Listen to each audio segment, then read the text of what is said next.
सुन्दरम् सत्यं शिवं सुन्दरम् सत्यं शिवं सुन्दरम् सत्यं शिवं सुन्दरम् शिवने सत्य शिवने सुन्दर ಅವನ ನೆನಪು ಮಧುರ ಮಧುರ ಶಿವನೇ ಸತ್ಯ ಶಿವನೇ ಸುಂದರ ಅವನ ನೆನಪು ಮಧುರ ಮಧುರ ಸತ್ಯಂ ಶಿವಂ ಸುಂದರಂ ಸತ್ಯಂ ಶಿವಂ ಸುಂದರಂ ಸತ್ಯಂ ಶಿವಂ ಸುಂದರಂ सत्यं शिवं सुन्दरम्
ರತ್ನಗಳ ಗಣಿಯಾಗಿಹ ಪವಿತ್ರತೆಯ ಜೀವನವಾಗಿ ಪವಿತ್ರತೆಯ ಜೀವನವಾಗಿ ನೀಡುವ ನಮಗೆ ಕೊಡುಗೆಯಾಗಿ ಕೊಡುಗೆಯಾಗಿ ಸತ್ಯಂ ಶಿವಂ ಸುಂದರಂ ಸತ್ಯಂ ಶಿವಂ ಸುಂದರಂ शिवं सुन्दरम् सत्यं शिवं सुन्दरम्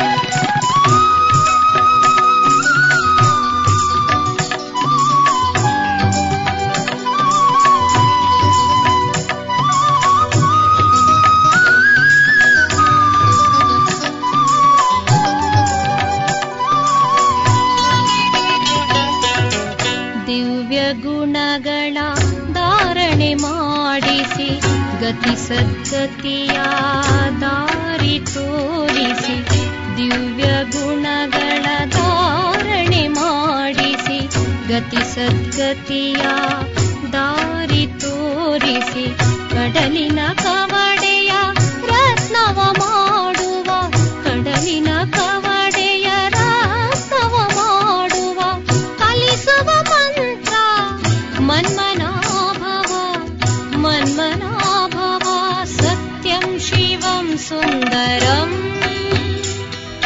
सत्यं शिवं सुन्दरम् सत्यं शिवं सुन्दरम् सत्यं शिवं सुन्दरम् शिवने सत्य शिवने सुन्दर ಅವನ ನೆನಪು ಮಧುರ ಮಧುರ ಶಿವನೇ ಸತ್ಯ ಶಿವನೇ ಸುಂದರ ಅವನ ನೆನಪು ಮಧುರ ಮಧುರ ಸತ್ಯಂ ಶಿವಂ ಸುಂದರಂ ಸತ್ಯಂ ಶಿವಂ ಸುಂದರಂ ಓಂ ಶಾಂತಿ ಶಾಂತಿ ಓಂ ಶಾಂತಿ ಓಂ ಶಾಂತಿ ಶಾಂತಿ ಓಂ ಶಾಂತಿ ಓಂ ಶಾಂತಿ ಶಾಂತಿ ಓಂ ಶಾಂತಿ ಓಂ ಶಾಂತಿ ಶಾಂತಿ ಓಂ ಶಾಂತಿ ಓಂ ಶಾಂತಿ ಶಾಂತಿ ಓಂ ಶಾಂತಿ ಓಂ ಶಾಂತಿ ಶಾಂತಿ ಓಂ ಶಾಂತಿ.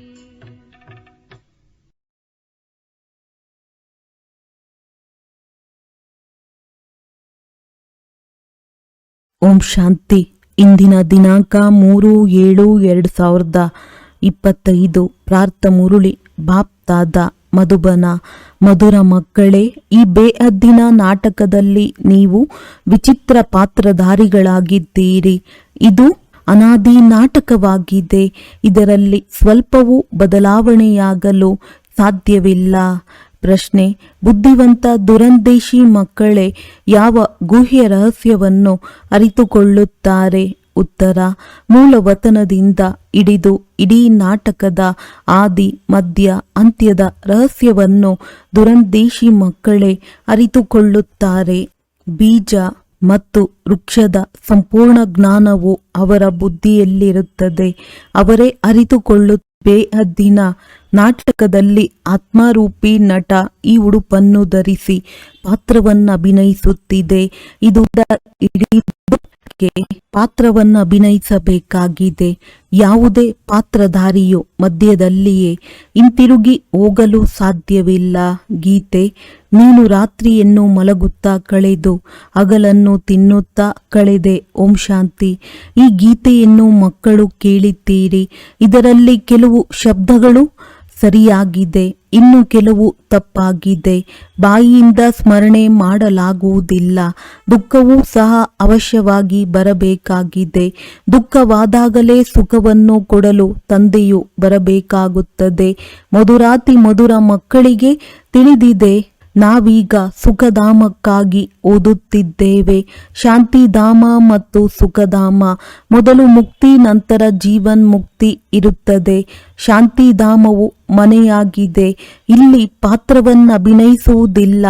ಹೇಗೆ ಪಾತ್ರಧಾರಿಗಳು ಮನೆಗೆ ಹೊರಟು ಹೋಗುತ್ತಾರೆ, ಅಲ್ಲೇನು ಪಾತ್ರವನ್ನು ಅಭಿನಯಿಸುವುದಿಲ್ಲ. ಸ್ಟೇಜಿನ ಮೇಲೆ ಪಾತ್ರವನ್ನು ಅಭಿನಯಿಸಲಾಗುತ್ತದೆ. ಇದು ಸಹ ಸ್ಟೇಜ್ ಆಗಿದೆ. ಹೇಗೆ ಅದ್ದಿನ ನಾಟಕವಿರುತ್ತದೆಯೋ ಹಾಗೆಯೇ ಇದು ಬೇಅದ್ದಿನ ನಾಟಕವಾಗಿದೆ. ಇದರ ಆದಿ ಮಧ್ಯ ಅಂತ್ಯದ ರಹಸ್ಯವನ್ನು ತಂದೆಯ ವಿನಃ ಮತ್ಯಾರೂ ತಿಳಿಸಲು ಸಾಧ್ಯವಿಲ್ಲ. ವಾಸ್ತವದಲ್ಲಿ ಈ ಯಾತ್ರೆ ಅಥವಾ ಯುದ್ಧ ಎಂಬ ಕೇವಲ ತಿಳಿಸಿಕೊಡಲು ಕೆಲಸದಲ್ಲಿ ತರಬೇಕಾಗುತ್ತದೆ. ಆದರೆ ಇದರಲ್ಲಿ ಯುದ್ಧವೇನೂ ಇಲ್ಲ. ಯಾತ್ರೆಯ ಶಬ್ದವಿದೆ, ಬಾಕಿ ಇದು ನೆನಪಾಗಿದೆ. ನೆನಪು ಮಾಡುತ್ತಾ ಮಾಡುತ್ತಾ ಪಾವನರಾಗಿ ಬಿಡುತ್ತೀರಿ. ಈ ಯಾತ್ರೆಯು ಇಲ್ಲಿಯೇ ಪೂರ್ಣವಾಗುವುದು. ಎಲ್ಲಿಯೂ ಹೋಗಬೇಕಾಗಿಲ್ಲ. ಮಕ್ಕಳು ಪಾವನರಾಗಿ ತಮ್ಮ ಮನೆಗೆ ಹೋಗಬೇಕಾಗಿದೆ. ಆದರೆ ಅಪವಿತ್ರರಂತೂ ಹೋಗಲು ಸಾಧ್ಯವಿಲ್ಲ. ಆದ್ದರಿಂದ ತಮ್ಮನ್ನು ಆತ್ಮನೆಂದು ತಿಳಿಯಬೇಕಾಗಿದೆ. ನಾನಾತ್ಮನಲ್ಲಿ ಇಡೀ ಚಕ್ರದ ಪಾತ್ರವಿದೆ. ಈಗ ಆ ಪಾತ್ರವು ಪೂರ್ಣವಾಗಿದೆ. ಮಕ್ಕಳೇ, ನನ್ನನ್ನು ನೆನಪು ಮಾಡಿ ಎಂದು ತಂದೆಯು ಬಹಳ ಸಹಜವಾದ ಸಲಹೆಯನ್ನು ಕೊಡುತ್ತಾರೆ. ನೀವು ಕುಳಿತಿರುವುದು ಇಲ್ಲಿಯೇ, ಎಲ್ಲಿಯೂ ಹೋಗುವಂತಿಲ್ಲ. ತಂದೆಯು ಬಂದು ತಿಳಿಸುತ್ತಾರೆ, ನನ್ನನ್ನು ನೆನಪು ಮಾಡುವುದರಿಂದ ನೀವು ಪಾವನರಾಗಿ ಬಿಡುತ್ತೀರಿ. ಯುದ್ಧವೇನೂ ಇಲ್ಲ. ತಮ್ಮನ್ನು ತಮೋ ಪ್ರಧಾನರಿಂದ ಸತೋ ಪ್ರಧಾನರನ್ನಾಗಿ ಮಾಡಿಕೊಳ್ಳಬೇಕಾಗಿದೆ. ಮಾಯೆಯ ಮೇಲೆ ಜಯ ಗಳಿಸಬೇಕಾಗಿದೆ. ಈಗ 84 ಜನ್ಮಗಳ ಚಕ್ರವು ಪೂರ್ಣವಾಗುವುದೆಂದು ಮಕ್ಕಳಿಗೆ ಗೊತ್ತಿದೆ. ಭಾರತವೇ ಸತೋ ಪ್ರಧಾನವಾಗಿತ್ತು. ಅದರಲ್ಲಿ ಅವಶ್ಯವಾಗಿ ಮನುಷ್ಯರೇ ಇರುತ್ತಾರೆ. ಭೂಮಿಯೂ ಬದಲಾಗುವುದಿಲ್ಲ. ನೀವೀಗ ತಿಳಿದುಕೊಂಡಿದ್ದೀರಿ, ನಾವು ಸತೋ ಪ್ರಧಾನರಾಗಿದ್ದೆವು, ನಂತರ ತಮೋ ಪ್ರಧಾನರಾದೆವು. ಈಗ ಮತ್ತೆ ಸತೋ ಪ್ರಧಾನರಾಗಬೇಕಾಗಿದೆ. ಪತಿತ ಪಾವನನೇ ಬಂದು ನಮ್ಮನ್ನು ಪತಿತರಿಂದ ಪಾವನರನ್ನಾಗಿ ಮಾಡಿ ಇಂದು ಮನುಷ್ಯರು ಕರೆಯುತ್ತಾರೆ. ಆದರೆ ಅವರು ಯಾರು, ಹೇಗೆ ಬರುತ್ತಾರೆ, ಏನನ್ನು ತಿಳಿದುಕೊಂಡಿಲ್ಲ. ಈಗ ತಂದೆಯು ನಿಮ್ಮನ್ನು ಬುದ್ಧಿವಂತರನ್ನಾಗಿ ಮಾಡಿದ್ದಾರೆ. ನೀವು ಎಷ್ಟು ಶ್ರೇಷ್ಠ ಪದವಿಯನ್ನು ಪಡೆಯುತ್ತೀರಿ. ಸತ್ಯಯುಗದಲ್ಲಿ ಬಡವರು ಸಹ ಇಲ್ಲಿನ ಸಾಹುಕಾರರಿಗಿಂತ ಶ್ರೇಷ್ಠವಾಗಿರುತ್ತಾರೆ. ಬಲೆ ಎಷ್ಟು ದೊಡ್ಡ ದೊಡ್ಡ ರಾಜರಿದ್ದರು, ಬಹಳ ಹಣವಿತ್ತು, ಆದರೆ ವಿಕಾರಿಗಳಲ್ಲವೇ? ಇವರಿಗಿಂತಲೂ ಸತ್ಯಯುಗದಲ್ಲಿ ಸಾಧಾರಣ ಪ್ರಜೆಗಳೂ ಸಹ ಬಹಳ ಶ್ರೇಷ್ಠರಾಗುತ್ತಾರೆ. ತಂದೆಯು ಅಂತರವನ್ನು ತಿಳಿಸುತ್ತಾರೆ. ರಾವಣನ ನೆರಳು ಬೀಳುವುದರಿಂದಲೇ ಪತಿತರಾಗಿ ಬಿಡುತ್ತಾರೆ. ನಿರ್ವಿಕಾರಿ ದೇವತೆಗಳ ಮುಂದೆ ತಮ್ಮನ್ನು ಪತಿತರೆಂದು ಹೇಳಿ ತಲೆಬಾಗುತ್ತಾರೆ. ತಂದೆಯು ಇಲ್ಲಿ ಬರುತ್ತಾರೆಂದರೆ ಬಹಳ ಬೇಗನೆ ಎಲ್ಲರನ್ನೂ ಮೇಲೆತ್ತುತ್ತಾರೆ. ಇದು ಸೆಕೆಂಡಿನ ಮಾತಾಗಿದೆ. ಈಗ ತಂದೆಯು ಜ್ಞಾನದ ಮೂರನೆಯ ನೇತ್ರವನ್ನು ಕೊಟ್ಟಿದ್ದಾರೆ. ನೀವು ಮಕ್ಕಳು ದುರಂದೇಶಿಗಳಾಗಿ ಬಿಡುತ್ತೀರಿ. ಮೇಲೆ ಮೂಲವತನದಿಂದ ಹಿಡಿದು ಇಡೀ ಡ್ರಾಮಾದ ಚಕ್ರವೂ ನಿಮಗೆ ನೆನಪಿದೆ. ಹೇಗೆ ಅದ್ದಿನ ನಾಟಕವನ್ನು ನೋಡಿ ಬಂದು ಏನೇನು ನೋಡಿದೆವೆಂದು ತಿಳಿಸುತ್ತಾರಲ್ಲವೇ? ಬುದ್ಧಿಯಲ್ಲಿ ತುಂಬಿರುತ್ತದೆ, ಅದನ್ನು ವರ್ಣನೆ ಮಾಡುತ್ತಾರೆ. ಆತ್ಮದಲ್ಲಿ ತುಂಬಿಕೊಂಡು ಬಂದು ಅದನ್ನು ಹಂಚಿಕೊಳ್ಳುತ್ತಾರೆ. ಹಾಗೆಯೇ ಇವು ಬೇಹದ್ದಿನ ಮಾತುಗಳಾಗಿವೆ. ನೀವು ಮಕ್ಕಳ ಬುದ್ಧಿಯಲ್ಲಿ ಈ ಬೇಹದ್ದಿನ ನಾಟಕದ ಆದಿ ಮಧ್ಯ ಅಂತ್ಯದ ರಹಸ್ಯವಿರಬೇಕು. ಇದು ಪುನರಾವರ್ತನೆಯಾಗುತ್ತಿರುತ್ತದೆ. ಆ ಹದ್ದಿನ ನಾಟಕದಲ್ಲಂತೂ ಒಬ್ಬ ಪಾತ್ರಧಾರಿಯು ಹೊರಟು ಹೋದರೆ ಅವರಿಗೆ ಬದಲಾಗಿ ಇನ್ನೊಬ್ಬರು ಬರಬಹುದು. ಯಾರಾದರೂ ಕಾಯಿಲೆಗೊಳಗಾದರೆ ಅವರಿಗೆ ಬದಲು ಇನ್ನೊಬ್ಬರನ್ನು ಸೇರಿಸಿಕೊಳ್ಳುತ್ತಾರೆ. ಆದರೆ ಇದಂತೂ ಚೈತನ್ಯ ನಾಟಕವಾಗಿದೆ. ಇದರಲ್ಲಿ ಸ್ವಲ್ಪವೂ ಅದಲು ಬದಲಾಗಲು ಸಾಧ್ಯವಿಲ್ಲ. ನೀವು ಮಕ್ಕಳಿಗೆ ತಿಳಿದಿದೆ, ನಾವಾತ್ಮರಾಗಿದ್ದೇವೆ. ಇದು ಶರೀರರೂಪಿ ವಸ್ತ್ರವಾಗಿದೆ. ಇದನ್ನು ಧರಿಸಿ ನಾವು ಬಹುರೂಪಿ ಪಾತ್ರವನ್ನಭಿನಯಿಸುತ್ತೇವೆ. ನಾಮ, ರೂಪ, ದೇಶ, ಲಕ್ಷಣಗಳು ಬದಲಾಗುತ್ತಾ ಹೋಗುತ್ತವೆ. ಪಾತ್ರಧಾರಿಗಳಿಗೆ ತಮ್ಮ ಪಾತ್ರದ ಬಗ್ಗೆ ತಿಳಿದಿರುತ್ತದೆ ಎಲ್ಲವೇ? ತಂದೆಯು ಮಕ್ಕಳಿಗೆ ಈ ಚಕ್ರದ ರಹಸ್ಯವನ್ನಂತೂ ತಿಳಿಸುತ್ತಲೇ ಇರುತ್ತಾರೆ. ಸತ್ಯಯುಗದಿಂದ ಹಿಡಿದು ಕಲಿಯುಗದ ಅಂತ್ಯದವರೆಗೆ ಬರುತ್ತಾರೆ ಮತ್ತು ಹೋಗುತ್ತಾರೆ. ಪುನಃ ಹೊಸದಾಗಿ ಬಂದು ಪಾತ್ರವನ್ನಭಿನಯಿಸುತ್ತಾರೆ. ಇದನ್ನು ವಿಸ್ತಾರದಲ್ಲಿ ತಿಳಿಸುವುದರಲ್ಲಿ ಸಮಯ ಹಿಡಿಸುತ್ತದೆ. ಬೀಜದಲ್ಲಿ ಬಲೆ ಜ್ಞಾನವಿದೆ, ಆದರೆ ತಿಳಿಸಲು ಸಮಯ ಹಿಡಿಸುತ್ತದೆ ಎಲ್ಲವೇ? ನಿಮ್ಮ ಬುದ್ಧಿಯಲ್ಲಿಯೂ ಬೀಜ ಮತ್ತು ವೃಕ್ಷದ ಪೂರ್ಣ ಜ್ಞಾನವಿದೆ. ಅದರಲ್ಲಿಯೂ ಯಾರು ಮೇಲಿದ್ದಾರೆ, ಇದರ ಉತ್ಪತ್ತಿ, ಪಾಲನೆ ಮತ್ತು ಸಂಹಾರ ಹೇಗಾಗುತ್ತದೆ. ಆದ್ದರಿಂದ ತ್ರಿಮೂರ್ತಿಗಳನ್ನು ತೋರಿಸಿದ್ದಾರೆ. ತಂದೆಯು ಕೊಡುವ ಈ ತಿಳುವಳಿಕೆಯನ್ನು ಮತ್ಯಾವ ಮನುಷ್ಯರು ಕೊಡಲು ಸಾಧ್ಯವಿಲ್ಲ. ಯಾವಾಗ ಇಲ್ಲಿಗೆ ಬರುವರೋ ಆಗ ಅವರಿಗೆ ಅರ್ಥವಾಗುತ್ತದೆ. ಆದ್ದರಿಂದ ನೀವು ಎಲ್ಲರಿಗೆ ಇಲ್ಲಿ ಬಂದು ತಿಳಿದುಕೊಳ್ಳಿ ಎಂದು ಹೇಳುತ್ತೀರಿ. ಕೆಲವರು ಬಹಳ ಒರಟು ಮನುಷ್ಯರಿರುತ್ತಾರೆ.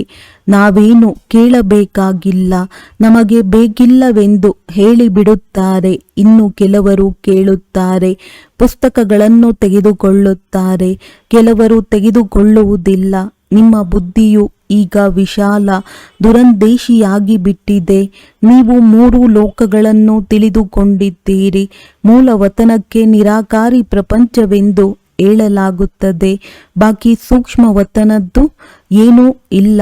ಸಂಬಂಧವೆಲ್ಲವೂ ಮೂಲವತನ ಮತ್ತು ಸ್ಥೂಲವತನದೊಂದಿಗೆ ಇದೆ. ಸೂಕ್ಷ್ಮವತನವು ಸ್ವಲ್ಪ ಸಮಯಕ್ಕಾಗಿ ಇದೆ. ಎಲ್ಲ ಆತ್ಮಗಳು ಮೇಲಿಂದ ಪಾತ್ರವನ್ನಭಿನಯಿಸಲು ಇಲ್ಲಿಗೆ ಬರುತ್ತಾರೆ. ಈ ವೃಕ್ಷದಲ್ಲಿ ಎಲ್ಲ ಧರ್ಮದವರು ನಂಬರ್ ವಾರ್ ಇದ್ದಾರೆ. ಇದು ಮಾನವ ವಂಶವೃಕ್ಷವಾಗಿದೆ. ಬಹಳ ಅಕ್ಯುರೇಟ್ ಆಗಿದೆ. ಸ್ವಲ್ಪವೂ ಹಿಂದೆ ಮುಂದೆಯಾಗಲು ಸಾಧ್ಯವಿಲ್ಲ. ಆತ್ಮಗಳು ತಮ್ಮ ಸ್ಥಾನವನ್ನು ಬಿಟ್ಟು ಮತ್ತೆಲ್ಲಿಯೂ ಕುಳಿತುಕೊಳ್ಳಲು ಸಾಧ್ಯವಿಲ್ಲ. ಆತ್ಮಗಳು ಬ್ರಹ್ಮ ತತ್ವದಲ್ಲಿ ವಿರಾಜಮಾನರಾಗಿರುತ್ತಾರೆ. ಹೇಗೆ ನಕ್ಷತ್ರಗಳು ಆಕಾಶದಲ್ಲಿ ನಿಂತಿರುವಂತೆ ಈ ನಕ್ಷತ್ರಗಳಂತೂ ದೂರದಿಂದಲೇ ಚಿಕ್ಕ ಚಿಕ್ಕ ರೂಪದಲ್ಲಿ ಕಾಣಿಸುತ್ತದೆ. ದೊಡ್ಡ ನಕ್ಷತ್ರಗಳಾದರೆ ದೂರಕ್ಕೆ ಚಿಕ್ಕದಾಗಿ ಕಾಣಿಸುತ್ತವೆ. ಆದರೆ ಆತ್ಮವು ಚಿಕ್ಕದ್ದು ದೊಡ್ಡದಿರುವುದಿಲ್ಲ, ವಿನಾಶವನ್ನು ಹೊಂದುವುದಿಲ್ಲ. ನೀವು ಸತ್ಯಯುಗದಲ್ಲಿ ಹೋಗುತ್ತೀರಿ, ನಂತರ ಕಲಿಯುಗದಲ್ಲಿ ಬರುತ್ತೀರಿ. ಮಕ್ಕಳಿಗೆ ಗೊತ್ತಿದೆ, ನಾವು ಸತೋ ಪ್ರಧಾನ ಪ್ರಪಂಚದಲ್ಲಿ ಇದ್ದೆವು, ಈಗ ಕಲಿಯುಗದಲ್ಲಿ ಬಂದು ಬಿಟ್ಟಿದ್ದೇವೆ. ಏನೂ ಬೆಲೆ ಇಲ್ಲ. ಬಲೆ ಮಾಯೆಯ ಹೊಳಪು ಬಹಳಷ್ಟಿದೆ. ಆದರೆ ಇದು ರಾವಣನ ಸ್ವರ್ಣಿಮ ಯುಗ, ಅದು ಈಶ್ವರಿಯ ಸ್ವರ್ಣಿಮ ಯುಗ. 6-7 ವರ್ಷಗಳಲ್ಲಿ ಇಷ್ಟೊಂದು ಆಹಾರ ಧಾನ್ಯಗಳು ಉತ್ಪನ್ನವಾಗುವುದೆಂದು ಮನುಷ್ಯರು ಹೇಳುತ್ತಿರುತ್ತಾರೆ. ಆದರೆ ಅದರ ಮಾತೇ ಕೇಳಬೇಡಿ. ನೋಡಿ ಅವರ ಪ್ಲಾನ್ ಹೇಗಿದೆ ಮತ್ತು ನೀವು ಮಕ್ಕಳದ್ದು ಹೇಗಿದೆ. ತಂದೆಯು ತಿಳಿಸುತ್ತಾರೆ, ನನ್ನ ಪ್ಲಾನ್ ಹಳೆಯ ಪ್ರಪಂಚವನ್ನು ಹೊಸದನ್ನಾಗಿ ಮಾಡುವುದಾಗಿದೆ. ನಿಮ್ಮದು ಒಂದೇ ಪ್ಲಾನ್ ಆಗಿದೆ. ನಿಮಗೆ ಗೊತ್ತಿದೆ, ತಂದೆಯ ಶ್ರೀಮತದಂತೆ ನಾವು ನಮ್ಮ ಆಸ್ತಿಯನ್ನು ತೆಗೆದುಕೊಳ್ಳುತ್ತಿದ್ದೇವೆ. ತಂದೆಯು ಮಾರ್ಗವನ್ನು ತಿಳಿಸುತ್ತಾರೆ, ಶ್ರೀಮತ ಕೊಡುತ್ತಾರೆ, ನೆನಪಿನಲ್ಲಿರುವ ಸಲಹೆ ಕೊಡುತ್ತಾರೆ. ಮತ ಎಂಬ ಶಬ್ದವಂತೂ ಇದೆಯಲ್ಲವೇ? ಸಂಸ್ಕೃತದ ಶಬ್ದವನ್ನು ತಂದೆಯು ಹೇಳುವುದಿಲ್ಲ. ತಂದೆಯಂತೂ ಹಿಂದಿ ಭಾಷೆಯಲ್ಲಿಯೇ ತಿಳಿಸುತ್ತಾರೆ. ಅನೇಕ ಭಾಷೆಗಳಿವೆಯಲ್ಲವೇ? ಅನುವಾದಕರು ಇರುತ್ತಾರೆ. ಹೇಳಿ ಮತ್ತೆ ಅವರ ಭಾಷೆಗಳಲ್ಲಿ ತಿಳಿಸಿಕೊಡುತ್ತಾರೆ. ಹಿಂದಿ ಮತ್ತು ಇಂಗ್ಲಿಷನ್ನು ಬಹಳ ಜನರು ತಿಳಿದಿದ್ದಾರೆ, ಓದುತ್ತಾರೆ. ಬಾಕಿ ಮಾತೆಯರು ಮನೆಯಲ್ಲಿರುವ ಕಾರಣ ಅಷ್ಟೊಂದು ಓದಿರುವುದಿಲ್ಲ. ಇತ್ತೀಚೆಗೆ ವಿದೇಶದಲ್ಲಿ ಆಂಗ್ಲ ಭಾಷೆಯನ್ನು ಕಲಿಯುತ್ತಾರೆ. ನಂತರ ಇಲ್ಲಿ ಬಂದು ತಾಯಿಯೊಂದಿಗೆ ಆಂಗ್ಲ ಭಾಷೆಯಲ್ಲಿಯೇ ಮಾತನಾಡತೊಡಗುತ್ತಾರೆ. ಪಾಪ, ಅವರು ಆಂಗ್ಲ ಭಾಷೆ ನಮಗೇನು ತಿಳಿಯುತ್ತದೆ ಎಂದು ತಬ್ಬಿಬ್ಬಾಗುತ್ತಾರೆ. ಮತ್ತೆ ಅವರು ಅಲ್ಪ ಸ್ವಲ್ಪ ಹಿಂದಿಯನ್ನು ಕಲಿಯಬೇಕಾಗುತ್ತದೆ. ಸತ್ಯಯುಗದಲ್ಲಂತೂ ಒಂದು ರಾಜ್ಯ, ಒಂದು ಭಾಷೆ ಇತ್ತು. ಅದನ್ನು ಈಗ ಮತ್ತೆ ಸ್ಥಾಪನೆ ಮಾಡುತ್ತಿದ್ದಾರೆ. ಪ್ರತಿ 5,000 ವರ್ಷಗಳ ನಂತರ ಈ ಸೃಷ್ಟಿ ಚಕ್ರವು ಹೇಗೆ ಸುತ್ತುತ್ತದೆ ಎಂದು ಬುದ್ಧಿಯಲ್ಲಿರಬೇಕು. ಈಗ ಒಬ್ಬ ತಂದೆಯ ನೆನಪಿನಲ್ಲಿರಬೇಕಾಗಿದೆ. ಇಲ್ಲಿ ನಿಮಗೆ ಬಹಳ ಅವಕಾಶವಿರುತ್ತದೆ.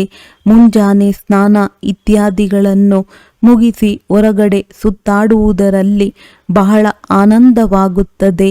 ಒಳಗೆ ಇದೇ ನೆನಪಿರಲಿ, ನಾವೆಲ್ಲರೂ ಪಾತ್ರಧಾರಿಗಳಾಗಿದ್ದೇವೆ. ಇದು ಸಹ ನಿಮಗೆ ಈ ಸ್ಮೃತಿ ಬಂದಿದೆ. ತಂದೆಯು ನಮಗೆ 84 ಜನ್ಮಗಳ ಚಕ್ರದ ರಹಸ್ಯವನ್ನು ತಿಳಿಸಿದ್ದಾರೆ.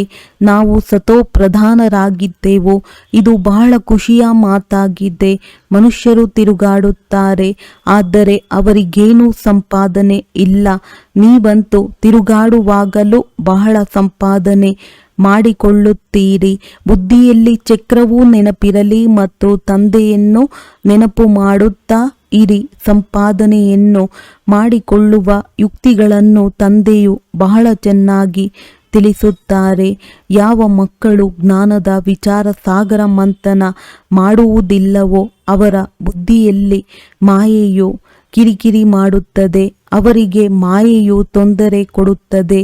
ಆಂತರ್ಯದಲ್ಲಿ ಈ ವಿಚಾರ ಮಾಡಿ, ನಾವು ಈ ಚಕ್ರವನ್ನು ಹೇಗೆ ಸುತ್ತಿದೆವು, ಸತ್ಯಯುಗದಲ್ಲಿ ಎಷ್ಟು ಜನ್ಮಗಳನ್ನು ತೆಗೆದುಕೊಂಡು ನಂತರ ಕೆಳಗಿಳಿದು ಬಂದೆವು.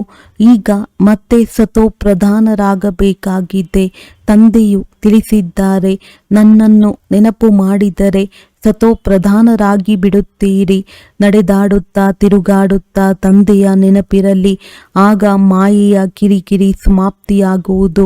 ನಿಮಗೆ ಬಹಳ ಬಹಳ ಸಂಪಾದನೆಯಾಗುವುದು. ಬಲೆ ಸ್ತ್ರೀ ಪುರುಷರು ಜೊತೆಯಲ್ಲಿ ಹೋಗುತ್ತೀರಿ. ಪ್ರತಿಯೊಬ್ಬರೂ ತಮ್ಮ ಶ್ರೇಷ್ಠ ಪದವಿಯನ್ನು ಪಡೆಯಲು ತಮಗಾಗಿ ಪರಿಶ್ರಮ ಪಡಬೇಕಾಗಿದೆ. ಒಂಟಿಯಾಗಿ ಹೋಗುವುದರಲ್ಲಂತೂ ಬಹಳ ಮಜಾ ಇದೆ. ತಮ್ಮದೇ ಗುಂಗಿನಲ್ಲಿರುತ್ತಾರೆ. ಇನ್ನೊಬ್ಬರ ಜೊತೆಯಲ್ಲಿದ್ದರೆ ಬುದ್ಧಿಯು ಅಲ್ಲಿ ಇಲ್ಲಿ ಹೋಗುವುದು. ನೆನಪು ಬಹಳ ಸಹಜವಾಗಿದೆ.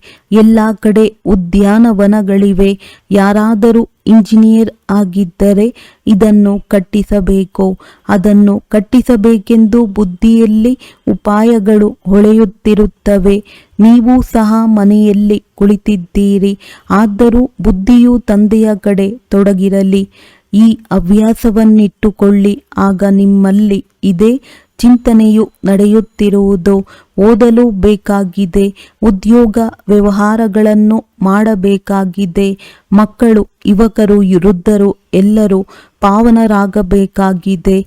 ಆತ್ಮಕ್ಕೆ ತಂದೆಯಿಂದ ಆಸ್ತಿಯನ್ನು ಪಡೆಯುವ ಅಧಿಕಾರವಿದೆ. ಮಕ್ಕಳಿಗೂ ಸಹ ಬಾಲ್ಯದಲ್ಲಿಯೇ ಈ ಬೀಜವನ್ನು ಬಿತ್ತನೆ ಮಾಡಿದರೆ ಒಳ್ಳೆಯದು. ಆಧ್ಯಾತ್ಮಿಕ ವಿದ್ಯೆಯನ್ನು ಮತ್ಯಾರು ಕಲಿಸಲು ಸಾಧ್ಯವಿಲ್ಲ. ನಿಮ್ಮ ಈ ಆಧ್ಯಾತ್ಮಿಕ ವಿದ್ಯೆಯನ್ನು ನಿಮಗೆ ತಂದೆಯೇ ಓದಿಸುತ್ತಾರೆ. ಆ ಶಾಲೆಗಳಲ್ಲಿ ಲೌಕಿಕ ವಿದ್ಯೆಯೂ ಸಿಗುತ್ತದೆ ಮತ್ತು ಅದು ಶಾಸ್ತ್ರಗಳ ವಿದ್ಯೆಯಾಗಿದೆ. ಆದರೆ ಇದು ಆತ್ಮಿಕ ವಿದ್ಯೆಯಾಗಿದೆ. ಇದನ್ನು ಭಗವಂತನೇ ಕಲಿಸುತ್ತಾರೆ. ಇದರ ಬಗ್ಗೆ ಯಾರಿಗೂ ತಿಳಿದಿಲ್ಲ. ಇದಕ್ಕೆ ಆಧ್ಯಾತ್ಮಿಕ ಜ್ಞಾನವೆಂದು ಹೇಳಲಾಗುತ್ತದೆ. ಈ ವಿದ್ಯೆಯನ್ನು ಪರಮಾತ್ಮನೇ ಬಂದು ಓದಿಸುತ್ತಾರೆ. ಅವರಿಗೆ ಮತ್ಯಾವ ಹೆಸರನ್ನು ಇಡಲಾಗುವುದಿಲ್ಲ. ಸ್ವಯಂ ತಂದೆಯೇ ಬಂದು ಓದಿಸುತ್ತಾರೆ. ಭಗವಾನುವಾಚ, ಇದೆಯಲ್ಲವೇ, ಭಗವಂತನು ಒಂದೇ ಬಾರಿ ಈ ಸಮಯದಲ್ಲಿ ಬಂದು ತಿಳಿಸಿಕೊಡುತ್ತಾರೆ. ಇದಕ್ಕೆ ಆತ್ಮಿಕ ಜ್ಞಾನವೆಂದು ಹೇಳಲಾಗುತ್ತದೆ. ಆ ಶಾಸ್ತ್ರಗಳ ವಿದ್ಯೆಯು ಬೇರೆಯಾಗಿದೆ. ನಿಮಗೆ ತಿಳಿದಿದೆ, ಸ್ಥೂಲ ಕಾಲೇಜು ಇತ್ಯಾದಿಗಳು ಒಂದಾಗಿದೆ. ಇನ್ನೊಂದು ಶಾಸ್ತ್ರಗಳ ವಿದ್ಯೆಯಾಗಿದೆ. ಮೂರನೆಯದು ಈ ಆತ್ಮಿಕ ವಿದ್ಯೆಯಾಗಿದೆ. ಅವರು ಬಲೆ ಎಷ್ಟೇ ದೊಡ್ಡ ದೊಡ್ಡ ತತ್ವಜ್ಞಾನಿಗಳಿರಲಿ, ಆದರೆ ಅವರ ಬಳಿಯೂ ಶಾಸ್ತ್ರಗಳ ಮಾತಿದೆ. ನಿಮ್ಮ ಈ ಜ್ಞಾನವೇ ಸಂಪೂರ್ಣ ಭಿನ್ನವಾಗಿದೆ. ಈ ಆಧ್ಯಾತ್ಮಿಕ ಜ್ಞಾನವನ್ನು ಯಾರು ಆತ್ಮಿಕ ತಂದೆ, ಎಲ್ಲ ಆತ್ಮಗಳ ತಂದೆಯಾಗಿದ್ದಾರೆ, ಅವರೇ ಓದಿಸುತ್ತಾರೆ. ಅವರ ಮಹಿಮೆಯಾಗಿದೆ ಶಾಂತಿಯ ಸಾಗರ, ಸುಖದ ಸಾಗರ. ಕೃಷ್ಣನ ಮಹಿಮೆಯೇ ಬೇರೆಯಾಗಿದೆ. ಗುಣ ಅವಗುಣಗಳು ಮನುಷ್ಯರಲ್ಲಿರುತ್ತವೆ, ಹಾಗೆಯೇ ಮಾತನಾಡುತ್ತಿರುತ್ತಾರೆ. ತಂದೆಯ ಮಹಿಮೆಯನ್ನೂ ಸಹ ಯಥಾರ್ಥ ರೀತಿಯಿಂದ ನೀವೇ ತಿಳಿದುಕೊಂಡಿದ್ದೀರಿ. ಅವರಂತೂ ಕೇವಲ ಗಿಳಿಯ ಪಾಠದಂತೆ ಆಡುತ್ತಾರೆ, ಅರ್ಥವೇನೂ ಗೊತ್ತಿಲ್ಲ.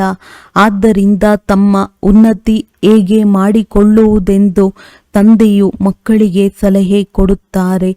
ಪುರುಷಾರ್ಥ ಮಾಡುತ್ತಾ ಇದ್ದಾಗ ಪಕ್ಕ ಆಗುತ್ತಾ ಹೋಗುವಿರಿ. ನಂತರ ಆಫೀಸಿನಲ್ಲಿ ಕೆಲಸ ಮಾಡುವ ಸಮಯದಲ್ಲಿಯೂ ಈ ಸ್ಮೃತಿ ಬರುವುದು. ಈಶ್ವರನ ಸ್ಮೃತಿ ಬರುವುದು. ಮಾಯೆಯ ಸ್ಮೃತಿಯಂತೂ ಅರ್ಧಕಲ್ಪ ನಡೆದಿದೆ. ಈಗ ತಂದೆಯು ಯಥಾರ್ಥ ರೀತಿ ಕುಳಿತು ತಿಳಿಸುತ್ತಾರೆ, ತಮ್ಮನ್ನು ನೋಡಿಕೊಳ್ಳಿ. ನಾವು ಏನಾಗಿದ್ದೆವು, ಈಗ ಏನಾಗಿದ್ದೇವೆ. ಮತ್ತೆ ನಮ್ಮನ್ನು ತಂದೆಯು ಇಂತಹ ದೇವತೆಗಳನ್ನಾಗಿ ಮಾಡುತ್ತಾರೆ. ಇದನ್ನೂ ಸಹ ನೀವು ಮಕ್ಕಳೇ ನಂಬರ್ ಪುರುಷಾರ್ಥದನುಸಾರ ತಿಳಿದುಕೊಳ್ಳುವಿರಿ. ಮೊಟ್ಟ ಮೊದಲು ಭಾರತವೇ ಇತ್ತು. ಭಾರತದಲ್ಲಿಯೇ ತಂದೆಯು ಪಾತ್ರವನ್ನಭಿನಯಿಸಲು ಬರುತ್ತಾರೆ. ನೀವು ಸಹ ಆದಿ ಸನಾತನ ದೇವಿ ದೇವತಾ ಧರ್ಮದವರಾಗಿದ್ದೀರಲ್ಲವೇ. ನೀವೀಗ ಪವಿತ್ರರಾಗಬೇಕಾಗಿದೆ. ಇಲ್ಲದಿದ್ದರೆ ಕೊನೆಯಲ್ಲಿ ಬರುತ್ತೀರಿ ಅಂದ ಮೇಲೆ ಏನೂ ಸುಖವನ್ನು ಪಡೆಯುವಿರಿ. ಹೆಚ್ಚು ಭಕ್ತಿ ಮಾಡದೆ ಇರುವವರು ಬರುವುದಿಲ್ಲ. ಇವರು ಅಷ್ಟೊಂದು ಜ್ಞಾನವನ್ನು ತೆಗೆದುಕೊಳ್ಳುವವರಲ್ಲವೆಂದು ಅರ್ಥವಾಗುತ್ತದೆ. ಪ್ರತಿಯೊಬ್ಬರನ್ನೂ ನೋಡಿಯೇ ತಿಳಿದುಕೊಳ್ಳಬಹುದಲ್ಲವೇ.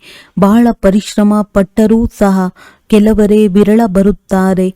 ಆದರೆ ಸುಸ್ತಾಗಬಾರದು, ಪರಿಶ್ರಮ ಪಡಬೇಕಾಗುವುದು. ಪರಿಶ್ರಮವಿಲ್ಲದೆ ಏನೂ ಸಿಗುವುದಿಲ್ಲ. ಪ್ರಜೆಗಳಂತೂ ಬಹಳ ಮಂದಿ ತಯಾರಾಗುತ್ತಿರುತ್ತಾರೆ. ತಂದೆಯು ಮಕ್ಕಳ ಉನ್ನತಿಗಾಗಿ ಯುಕ್ತಿಯನ್ನು ತಿಳಿಸುತ್ತಾರೆ. ಮಕ್ಕಳೇ, ತಮ್ಮ ಉನ್ನತಿ ಮಾಡಿಕೊಳ್ಳಬೇಕೆಂದರೆ ಬೆಳಗ್ಗೆ ಸ್ನಾನ ಇತ್ಯಾದಿಗಳನ್ನು ಮುಗಿಸಿ ಏಕಾಂತದಲ್ಲಿ ಹೋಗಿ ತಿರುಗಾಡಿ ಮತ್ತು ಕುಳಿತು ನೆನಪು ಮಾಡಿ. ಆರೋಗ್ಯಕ್ಕಾಗಿ ತಿರುಗಾಡುವುದು ಬಹಳ ಒಳ್ಳೆಯದು.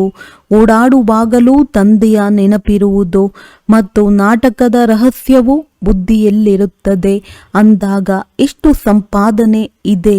ಇದು ಸತ್ಯ ಸಂಪಾದನೆಯಾಗಿದೆ. ಆ ಸಂಪಾದನೆಯು ಪೂರ್ಣವಾಯಿತೆಂದರೆ ಮತ್ತೆ ಈ ಸಂಪಾದನೆಯ ಚಿಂತನೆ ಮಾಡಿ. ಇಲ್ಲಿ ಕಷ್ಟವಾದದ್ದೇನೂ ಇಲ್ಲ. ಬ್ರಹ್ಮ ತಂದೆಯು ನೋಡಿದ್ದಾರೆ. ಕೆಲವರು ತಮ್ಮ ಪೂರ್ಣ ಜೀವನ ಕಥೆಯನ್ನು ಬರೆಯುತ್ತಾರೆ. ಇಂದು ಇಷ್ಟು ಗಂಟೆಗೆ ಎದ್ದೆನು, ನಂತರ ಇದನ್ನು ಮಾಡಿದೆನು, ನಂತರ ಬರುವವರು ಓದಿ ಕಲಿಯುತ್ತಾರೆಂದು ತಿಳಿಯುತ್ತಾರೆ.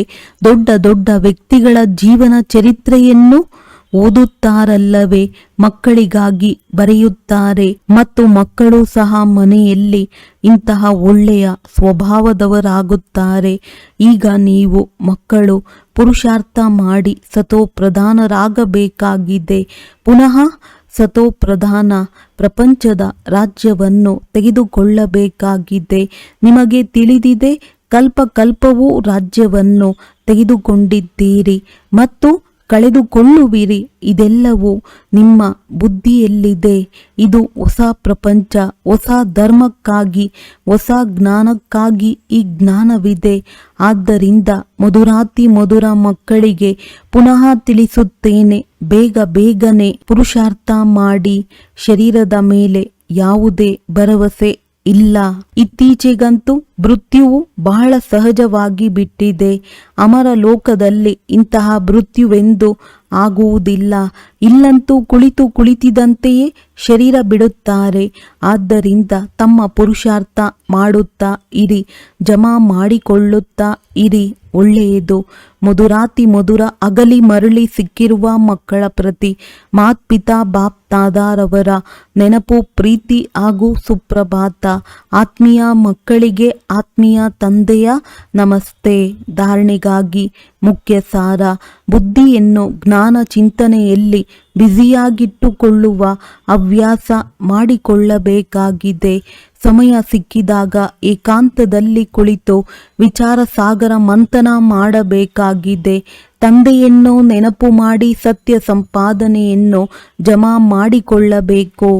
ದುರಂದೇಶಿಗಳಾಗಿ ಈ ಬೇಅದ್ದಿನ ನಾಟಕವನ್ನು ಯಥಾರ್ಥ ರೀತಿಯಿಂದ ತಿಳಿದುಕೊಳ್ಳಬೇಕಾಗಿದೆ. ಎಲ್ಲ ಪಾತ್ರಧಾರಿಗಳ ಪಾತ್ರವನ್ನು ಸಾಕ್ಷಿಯಾಗಿ ನೋಡಬೇಕಾಗಿದೆ.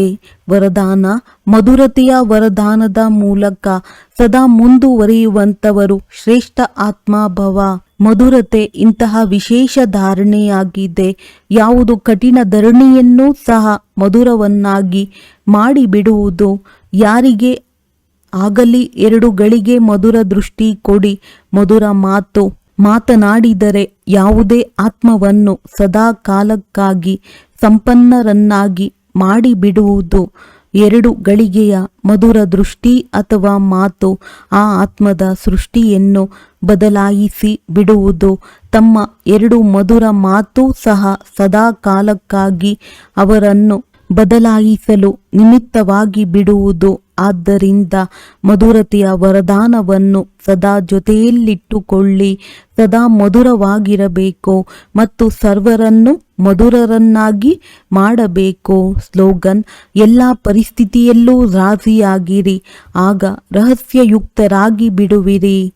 ಅವ್ಯಕ್ತ ಸೂಚನೆ: ಸಂಕಲ್ಪ ಶಕ್ತಿಯನ್ನು ಜಮಾ ಮಾಡಿ ಶ್ರೇಷ್ಠ ಸೇವೆಗೆ ನಿಮಿತ್ತವಾಗಿ ಯಾವಾಗ ಬೇರೆ ಎಲ್ಲ ಸಂಕಲ್ಪಗಳು ಶಾಂತವಾಗಿ ಬಿಡುತ್ತದೆ. ಕೇವಲ ಒಬ್ಬ ತಂದೆ ಹಾಗೂ ತಾವು ಈ ಮಿಲನದ ಅನುಭೂತಿಯ ಸಂಕಲ್ಪ ಇರುತ್ತದೆ ಎಂದಾಗ ಸಂಕಲ್ಪ ಶಕ್ತಿ ಜಮಾ ಆಗುತ್ತದೆ ಹಾಗೂ ಯೋಗ ಶಕ್ತಿಶಾಲಿಯಾಗುತ್ತದೆ. ಇದಕ್ಕಾಗಿ ವೇಷ ಮಾಡಿಕೊಳ್ಳುವ ಅಥವಾ ಎಲ್ಲವನ್ನು ಒಟ್ಟುಗೂಡಿಸುವ ಶಕ್ತಿಯನ್ನು ಧಾರಣೆ ಮಾಡಿ ಸಂಕಲ್ಪಗಳ ಮೇಲೆ ಫುಲ್ ಬ್ರೇಕ್ ಹಾಕಿ ಸಡಿಲವಾಗಿ ಬಿಡಬೇಡಿ.